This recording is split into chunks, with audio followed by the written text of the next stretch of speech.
시청자 여러분 안녕하십니까? 이슈앤피플 장용수입니다. 서비스 산업의 비중이 높아지고 있고 그 가운데서도 콘텐츠 산업의 중요성이 날로 커지고 있습니다. 그런 만큼 지식재산권의 보호도 점차 이렇게 강화될 것으로 보이는데요. 앞으로 이 직업이 가장 바빠지고 또 인기를 더 끌 것으로 보입니다. 오늘 이슈앤피플에서는 대한민국에서 가장 바쁜 변리사로 알려져 있습니다. 상상특허법률사무소 서평강 변리사 모셨습니다. 어서 오십시오. 반갑습니다. 네, 반갑습니다. 성함이 좀 독특하신데 원래 본명이신 거죠? 네, 본명입니다. 네. 예, 저희 어머니께서 이렇게 이제 성경적 이름으로 성경에 나오는 단어로 지어주셨는데 사람들이 평강공주라고 이렇게 해가지고 이제 많이 놀리기도 하고 하는데 본명으로 지금 잘 하고 있습니다. 네. 네.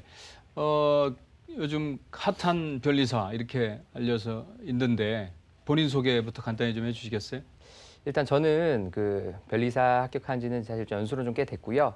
그 합격하면서부터 변리사 학원계에서 수험계에서도 강의를 하고 그리고 이제 변리사 사무실 대표도 빨리 조금 개업을 해가지고 특허 사무소도 운영하고 이제 학원에서 강의도 하고 있는 그리고 이제 책도 강의 때문에 좀 많이 쓰다 보니까 그렇게 여러 가지로 특허 관련돼서 왕성하게 활동을 하고 있는 그런 서평강 변리사라고 합니다. 네.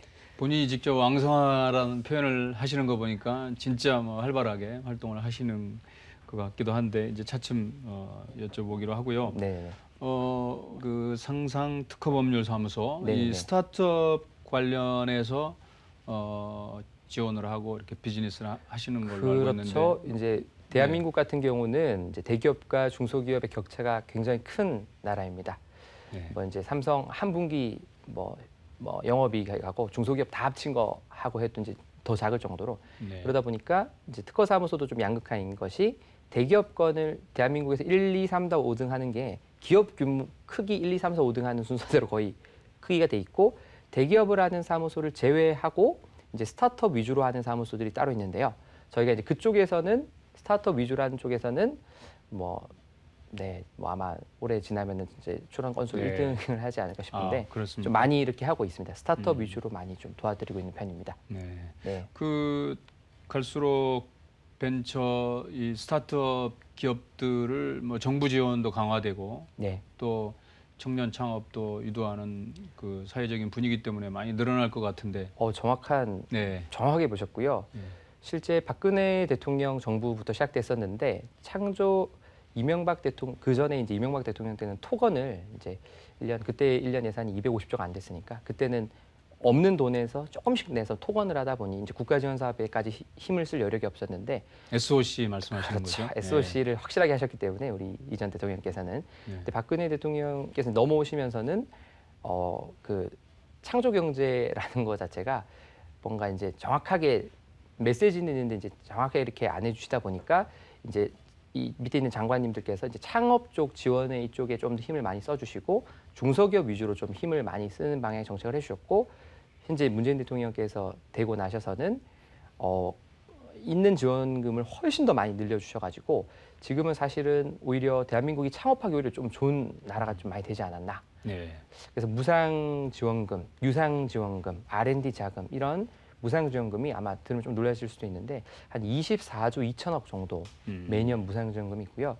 2022년까지 뭐 나라님들 말씀이시긴 하지만 30조까지 늘린다고 하니 이 규모를 지금 이제 얼마나 많은 돈들이 시장에서 어떤 기업을 위한 지원금으로 나오고 있는가에 대한 반증을 충분히 좀 할 수 있을 것 같습니다. 무상 지원금이라는 얘기는 공짜로 지원하는 금액을 말씀하시는 거잖아요. 그렇죠. 공짜라는 것보다는 이제 대가성이 없는 특히 창업 기업 7년 미만 기업에게 거의 뭐 무차별적으로 살포하는 그런 그 지원금들이 굉장히 많고요.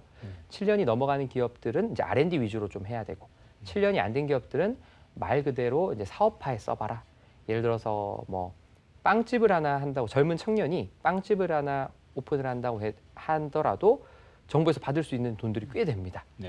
그렇기 때문에 초반에 사업할 때 이제 죽지 않도록 조금 도와주는 그런 자금들이 굉장히 많이 있고 저희가 사실 그런 업무를 또 많이 도와드리는 것으로 업무를 많이 좀 하고 있습니다. 저희가 여러 가지. 제가 정확히 알고 있는지 모르겠습니다만 소위 그 데스밸리. 그렇죠, 맞습니다. 그 죽음의 계곡이 4년 5년인가요? 3년 5년인가요? 그쯤에 많이 오시죠. 근데 네, 그 맞습니다. 부분에 대한 지원이 계속 강화되고 있는 것 그렇죠. 같아요. 그런데 좀 안타까운 거는 그 지역별로 그리고 산업별로 정보 격차가 좀 너무 심해서 어떤 그룹은 어떤 비즈니스 모임에 제가 놀러 가보면 여기 계신 대표들이 지원 사업 그 똑같은 지원 사업을 다 받으신 거예요. 그러니까 한 명이 걸려서 자랑을 하도 하시니까 나도 한번 받아보자고 알아보시다가 다 걸리신 팀이 있는데 어떤 동네 가서 어떤 뭐 비즈니스 모임이라고 해서 가보면 그 지원 사업을 알지조차 전부 다 알지조차 모르는 이런 이 정보 양극화가 너무 심해서 저희가 이거를 좀 개선하려고 이게 좀 정부 정책에 있는 어떤 자금들을 지금 제가 느끼기에는 조금 수도권에 있는 기업들 특히 정보가 빠르고 컨설팅을 좀 받으시는 기업들 위주로 사실 이 국비가 많이 소진이 되고 있는데 사실 조금 정보 소외계층에 계신 분들도 좀 이런 거를 적극적으로 조금 찾아보셔서 말씀 들어보니까 이게 예. 중복 편중 지원되는 부분들이 분명히 있군요. 그래서 어쨌든 그렇죠. 우리 저 그렇습니다. 변리사님 같은 분들의 네. 역할도 필요하고 또 그런 무상 지원금을 받고자 하는 분들도 맞습니다. 우리 변리사님들의 도움이 필요한데 네. 어쨌든 지금 운영하고 계시는 이 특허법률사무소가 그런 역할들을 지금 하고 많이 계시는군요. 좀 하고 있는 네. 사람을 따로 많이 뽑아서 그런 쪽 업무를 많이 하고 있습니다. 네. 그래도 아직 모르는 분들을 위해서 변리사 어떤 직업이라고 소개해 줄 수 있겠습니까? 변리사는 평생 공부해야 되는 직업이다. 그래서 이제 쉽지는 않네요. 연차가 공무원이나 어떤 이제 연차가 가면 갈수록 조금 해피해지는 저희도 이제 해피해지긴 하지만 저희는 끊임없이 연구 개발하지 않으면 나이 드신 분들도 금방 도태될 수 있는 지금 4차 산업혁명 요즘에 트렌드들 많잖아요. 뭐 인공지능도 있고 뭐 AR, VR, 뭐 가상현실, 증강현실 그리고 IoT다, 뭐다, 뭐 딥러닝이다 많이 나오는데 네. 그런 개념이 사실 10년 전만 해도 다 이렇게 회자가 안 되던 내용들이었어요. 근데 그런 내용들에 대해서 또 적극적으로 기술을 빨리 수용하고 익히고 우리 고객들이 고차원적인 게 왔을 때 이해를 하고 기술적으로 보호를 해주려면 계속 바뀌는 트렌드에 적응해서 공부를 하지 않으면은 이제 너무 철진한 소리를 하고 이러면은 이제 손님들이 안 오시죠. 그렇기 때문에 그런 거를 계속 공부해야 되기 때문에 뭐 조금 배우는 거가 즐거워하고 새로운 것을 익히는 걸 즐거워하는 사람들은 너무 재밌는 직업이고 조금 이제 무사 안일주의 하시는 분들은 좀 괴로운 직업이 될 수 있는 산업의 트렌드를 빨리 따라가거나 그렇죠. 뭐 맞습니다. 뒤처지면 안 된다는 뭐 그런 맞습니다. 말씀이겠는데 그리고 7년 동안 한 5년 차가 됐을 때 그만두고 한 3년 쉬어도 육아휴직을 하고 와도 다시 복직하면 6년 차부터 바로 시작합니다. 이 연차를 무조건 다 쳐주는 그런 직업군이어서 이직이 너무 자유롭고 어떤 상사의 스트레스를 견디면서도 어쩔 수 없이 견디고 이런 일은 거의 없는 것 같아요. 오히려 제가 변리사들 저도 직원들 눈치 봅니다.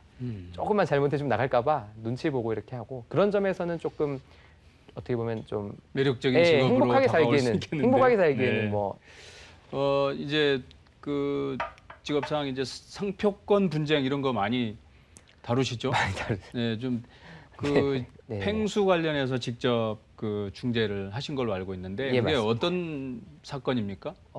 그게 이제 원래 팽수라는 캐릭터가 대한민국 이제 국가 방송사인 모 이제 이사의 캐릭터로 이렇게 2019년 3월부터 키워왔었는데 이제 그 이사가 캐릭터에 대해서만 그 그림에 대해서만 상표 출원을 해놓은 것을 기화로 제3자가 EBS보다 먼저 이렇게 출원을 해가지고 뭐 악의적인 EBS를 이제 못 쓰게 하겠다는 취지보다는 자기들도 그런 굿즈를 좀 팔고 싶다라는 이제 취지로 출원했었습니다. 근데 우연의 일치로 이제 뭐 저희 사무소에서 출원을 하셨고 이제 그러다 보니 제가 이제 출원을 한 거를 뒤늦게 알게 된 다음에 바로 EBS에 연락을 해서 이거 우리 고객사가 조금 이렇게 잘못한 것 같은데 금방 중재를 해서 넘겨드리거나 취하를 하겠다라고 이제 작년 12월 달에 얘기를 했었습니다. 끝난 뭐 논쟁인가요? 지금은 다 지금은 분쟁이요. 사이가 그렇군요. 지금은 아주 좋습니다. 예. 그렇게 해서 넘기기로 얘기를 했었고 그래서 이제 EBS하고는 사이가 아주 좋게 문제가 없이 가고 있는데 이제 언론에서 이거를 조금 이거 뭐 이제 국가 캐릭터 팽수 더 이상 못 보는 거 아니냐 뭐 이런 식의 기사 보도자료 막 쏟아지면서 EBS가 보도자료를 내지 않았어요. 양쪽 다 서로 내지 않았는데 그런 식의 이제 의혹이 계속 생기면서 이 기사가 한 달 동안 100개 이상 나면서 둘이 합의하고 조정하는 기간 동안에 이제 그게 되면서 이제 논란이 많이 됐었는데 바로 저희가 미입에 다 합의해서 고객분들에게 권리를 다 인수한 다음에 EBS 쪽에 그냥 다 넘겨드리는 것으로 해서 훈훈하게 마무리가 돼서 아, 그렇군요. 오히려 지나가 보니까 전화 유혹이 많이 되고 오히려 팽수 때문에 거꾸로 좀 찾아주시는 분들도 더 많으신 것 같고 지금은 오히려 그냥 감사함으로써 하고 있습니다. 그렇군요. 네.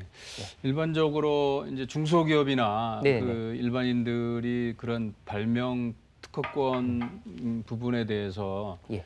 뭐 결국은 이제 뭐 돈을 벌기 위한 뭐 노력이지만 예. 이걸 이제 뭐 많이 뺏기는 경우가 있지 않습니까? 많이 쭉, 있습니다. 예. 쭉 뭐 그동안에 뭐 있어 왔던 것 같은데 요즘은 뭐 어떤가요? 그 매년 네. 10년 전만 해도 이렇게 많지 않았는데 네. 요즘은 우리나라 이제 국민들도 점점 더 똑똑해지고 이러시다 보니까 10년 전에 비해서 지금 작년 기준으로 9,400건 정도 네. 본인이 아닌 이제 본인의 어떤 브랜드를 제3자가 출원하면서 경고장을 받고 뭐 간판을 내리는 이런 사례가 작년에 한 9,400건 정도 대한민국에서 있습니다. 그 10년 전에 비해서 한 2배 정도 는 수치인데요. 그리고 실제로 이걸 이제 직업으로 하시는 분들 그게 뺏기는 네. 경우인가요? 아니면 그것 때문에 그 간판을 내리고 뺏기는 경우 분쟁이 되는 경우. 아, 뺏기는 네, 경우가. 실제로 아. 뭐 아실 만한 케이스 중에서는 그 티켓몬스터라고 유명한 이제 인터넷에 물건 파는 업체가 있었는데 지금은 다 물론 잘 해결됐습니다. 평화롭게.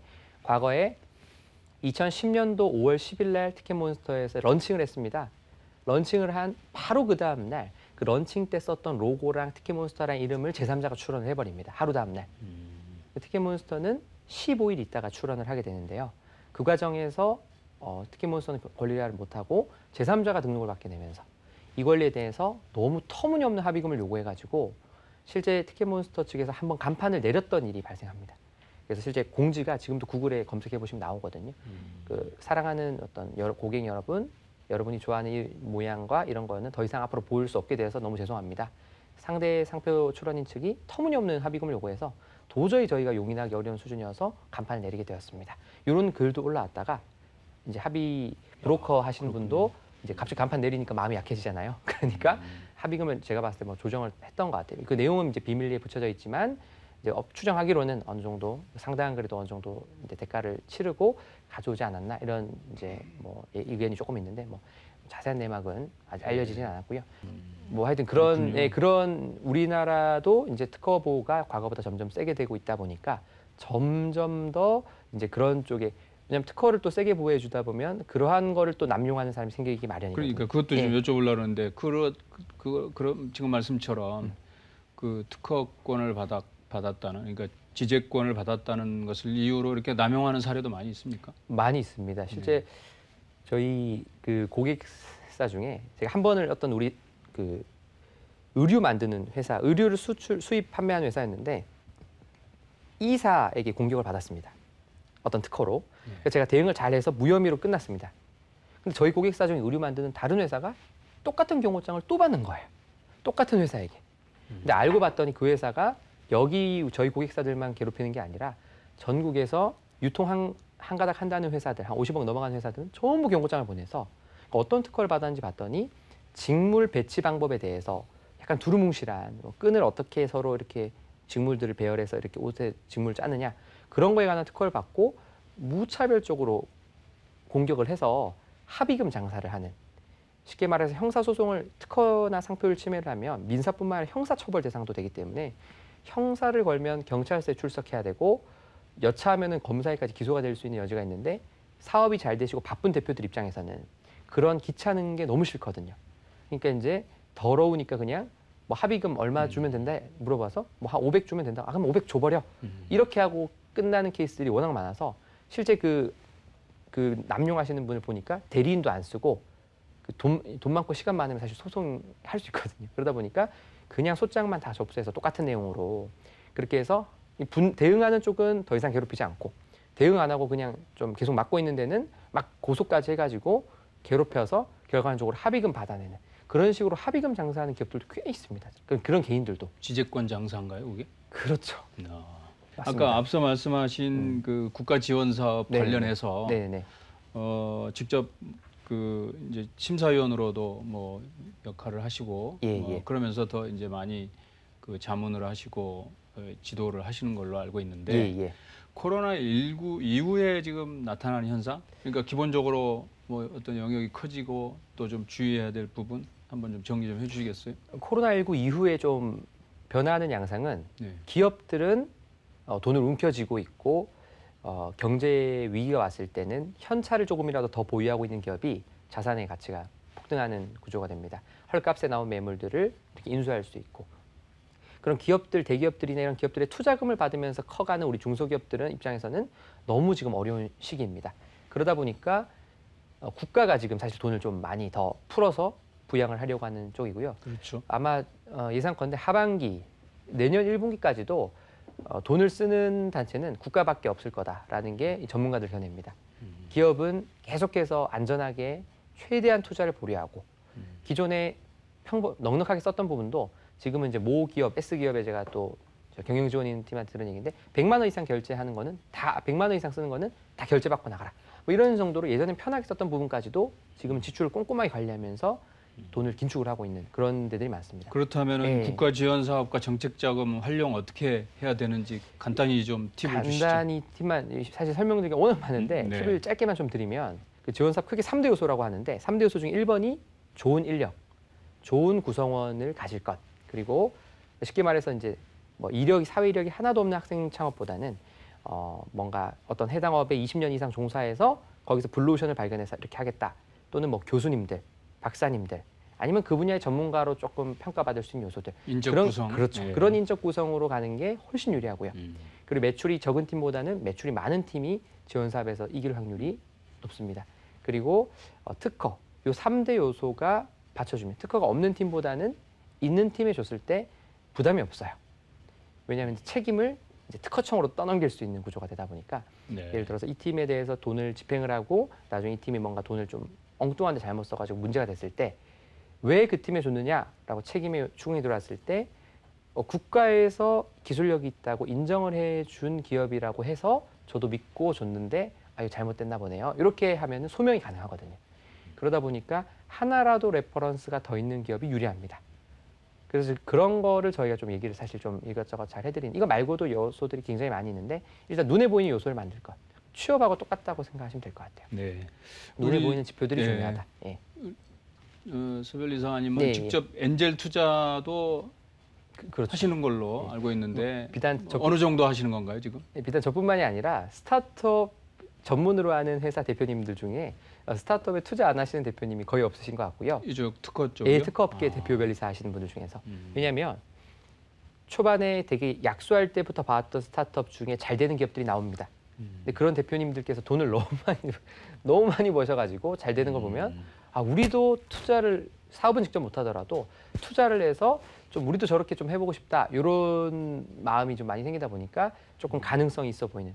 쉽게 말해서 최근에 배달의 민족이 들어보셨죠? 배달의 민족이 최근에 독일계 회사에 그렇죠. 여기요 4조 7,500억의 엑시트. 대한민국 뭐 건국 이래 최고의 엑시트다. 뭐 이런 말이 있는데 그렇게 팔리다 보니까 이제 웅성웅성하는 거죠, 사실. 그래서 이제 이런 엔젤 투자에서 실제 본엔젤스 같은 경우는 3억을 투자해서 2,990억의 엑시트를 했거든요. 배달의 민족에서 1,000배를 튀기신 거죠.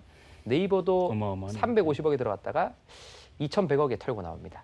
6배 정도. 이런 가치가 있는 기업들의 안목을 잘 알아보고 투자를 하는 경우에 이제 M&A가 될 수도 있고 상장이 될 수도 있고 이랬을 때 뭐 주식 투자에서 뭐 몇십 % 이런 게 아니라 뭐 기본 10배, 100배 뭐 이렇게 버는 경우가 나오다 보니까 사실 여기 이제 변리사들도 조금 기회가 될 것 같은 가능성이 있어 보이는 기업에 조금씩 투자하는 경우도 많고 사실 저도 그래서 엔젤 투자를 많이 하고 있고요. 실제로 이렇게 엔젤 투자를 또 받으면 그거 자체가 또 하나의 요건이 되어서 국가에서 또 자금이 또 많이 나옵니다. 국가 입장에서는 그냥 무차별적으로 주는 것보다는 그래도 민간에서 투자받을 정도면 얼마나 경쟁력 있는 기업이겠어? 라고 해서 민간에서 투자받은 기업에 또 편파적으로 돈을 더 주는 제도들이 많이 있어요. 그러니까 저희가 이제 투자를 하면 그런 돈들도 또 나오기 때문에 저희 그런 식으로 또 도와주기도 하고 뭐 여러 가지로 뭐 그렇게 하고 있습니다. 그런 부분들을 우리 이렇게 방송 보시는 분 참고하시면 될 것 같고요. 그 소위 징벌적 손해배상 제도가 이렇게 개정이 됐잖아요. 예, 최근에 이제 개정이 지적권 관련해서 예, 예. 이렇게 보호가 점진적으로 이렇게 강화될 것으로 이렇게 관측이 되는데 어떤 내용입니까? 이게 좀 국가별로 선진국이면 선진국일수록 지식재산권을 강하게 보호하고 후진국이고 개발도상국으로 이제 남의 나라의 기술을 베껴서 따라가는 나라일수록 지식재산권을 약하게 보호하는 경향이 있습니다. 대표적인 예로 지금의 중국이 전 세계에서 지식재산권을 가장 약하게 보호하는 나라 중에 하나고 미국이 전 세계에서 가장 강하게 보호하는 나라 중에 하나입니다. 우리나라 같은 경우도 이제 산업화 시대를 거칠 때는 특허에 대해서 사실 보호를 조금 약하게 해줬습니다. 그때 당시에는 우리나라가 미국에 있는 기술이나 일본에 있는 기술을 가지고 와서 좀 발전을 해야 되다 보니 외국계 기업이 우리나라에 특허를 내놨을 때 그거에 대해서 권리를 너무 많이 인정해주면 우리나라 공장 지은 어떤 사업자들이 문을 닫아야 되기 때문에 그걸 방지하기 위해서 특허를 좀 약하게 보호하는 경향이 있었습니다. 산업화, 군사정보 올라오면서부터는. 근데 저희 우리나라 같은 경우도 어느 순간 약간 선진국 반열에 자꾸 이제 올라오기 시작하면서 기술력이 지금의 삼성전자는 뭐 특허 제가 업무하지만은 반도체 쪽으로는 너무 자랑스러울 정도로 압도적인 기량을 또 보이고 있고 이런 부분이 계속 생기다 보니 우리나라 같은 경우도 이제 지식재산권 보호를 점진적으로 세게 해주는 전 한 100을 놓고 봤을 때 우리나라는 과거에는 한 30도 안 됐다고 치면 지금은 한 이제 60 이 정도까지 올라오지 않았나. 그래서 지금 현재 법의 개정 방향 2016년부터 바뀌고 있는 이런 점점 더 침해가 쉽게 하고 손해배상이 올라가고 이런 식으로 바뀌는 경향이 저는 되게 좋게 우리 정책자들을 뭐 좋게 보고 있는 부분 중에 하나입니다. 바람직한 방향으로의 제도 개정이군요. 예, 맞습니다. 네. 지금도 그 왕성하게 활동하고 계시지만 앞으로의 계획은 어떠십니까? 좀 변리사라고 했을 때 조금 제일 먼저 떠오를 수 있는 사람이 됐으면 하는 소망이 이제 앞으로의 또 목표이기도 하고요. 더 나아가서 국민들께서 이제 변리사라는 직업 그리고 지식재산권이라는 데에서 좀 더 친숙해지셔서 실제로 자기가 개발하고 발명하고 창작한 그런 거에 대해서 억울하게 실컷 이제 브랜드 가치를 올리고 남한테 뺏기고 이런 일을 조금이라도 좀 덜 당할 수 있도록 제가 조금 이제 이런 변리사라는 직업에 대해서 또는 지식재산권에 대해서 더 이렇게 많이 알릴수록 그런 사례가 앞으로 좀 줄어들지 않을까. 그리고 또 우리나라의 경제 경영 있는 기술, 이 산업 발전에 조금 제가 산업 발전에 이바지할 수 있는 그런 역할을 앞으로도 했으면 좋겠다라는 게 제 바람입니다. 네, 말씀을 쭉 듣고 보니까 보람 있는 직업인데 앞으로도 이렇게 열심히 활동해 주시고 그리고 또 엔젤 투자처럼 그런 선한 영향도 계속 행사해 주시기 바랍니다. 알겠습니다. 오늘 말씀 감사합니다. 감사합니다.